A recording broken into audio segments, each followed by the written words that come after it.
Welcome back to our series on Japanese pottery. My name is Yago Colas, and I'm half of the team behind Hashi Japanese Pottery Plus, a shop and gallery in Easthampton, Massachusetts.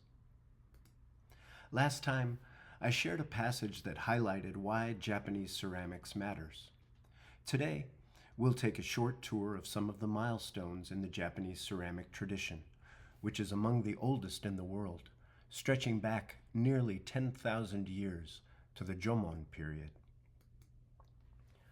Those early pots, coiled and hand-pressed with rope, the word Jōmon actually means cord impression, were decorated with rope patterns that caught both texture and memory, each line the trace of a human touch. Now, one of these pots is 3,000 or 4,000 years old, and one of them is 1 year old. I wonder if you can guess which is which. Maybe you guessed correctly, but I hope it was challenging and interesting. The vessel on the left is from the Jōmon period, several thousand years ago, and on the right is a vase by our friend and potter Andy Vlock, a vase Hitomi and I have always jokingly called his Jōmon vase. Maybe you can see why.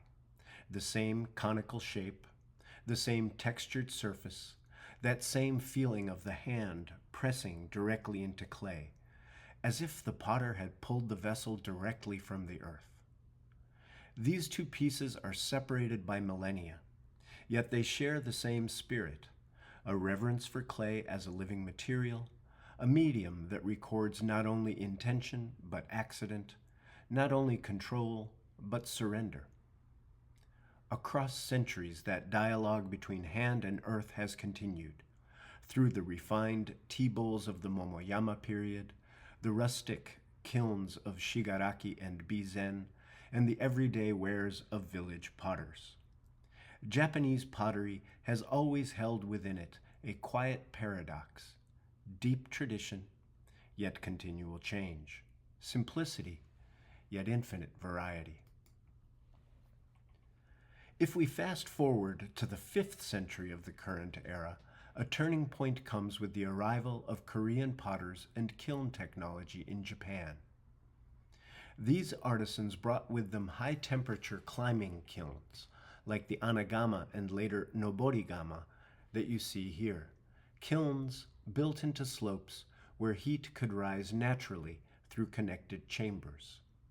They allowed for hotter, longer firings and much greater control of flame and atmosphere. And with those kilns came new wheel-throwing methods and glaze recipes, including early celadons, which transformed Japanese pottery from low-fired earthenware into true stoneware. What's notable is that these technologies and aesthetics were not simply copied, but absorbed and localized. In regions like Bizen, Shigaraki, and Seto, Japanese potters adapted the imported kilns to their own clays and sensibilities, developing the rustic, wood-fired surfaces we still associate with Japanese pottery today. From the very beginning, Japanese ceramics evolved through encounter and adaptation, a pattern that repeats again and again, right up to the present.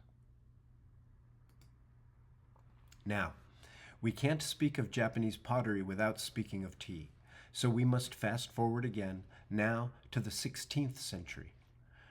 The tea ceremony, or chanoyu, became one of the central shaping forces in Japanese ceramics. It's not merely about drinking tea. It's about cultivating awareness.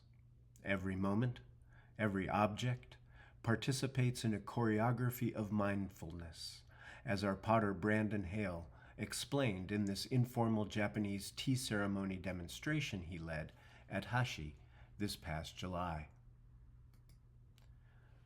When Senno Rikyu, the great tea master of the 16th century, championed the wabi-cha style, he elevated rustic simplicity to an art form.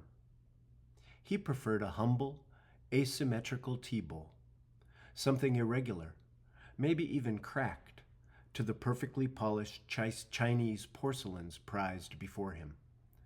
To find these for the imperial court, he turned to the simple vessels made by unknown local potters for use by equally unknown Zen monks in the monasteries of the surrounding countryside.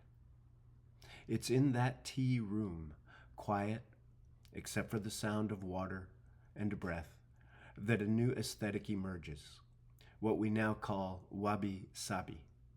That aesthetic, wabi-sabi, honors imperfection, impermanence, and quietness.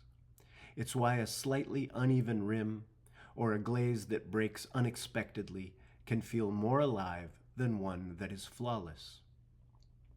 Through tea, pottery became not just a utensil, but a teacher. To drink tea from a handmade bowl is to be reminded that beauty resides in what is ordinary, transient, and unrepeatable. That awareness still pulses through the work of the potters we carry today. Thanks so much for being here. Please join me for part 3, when we will highlight some of the distinguishing values of this long tradition.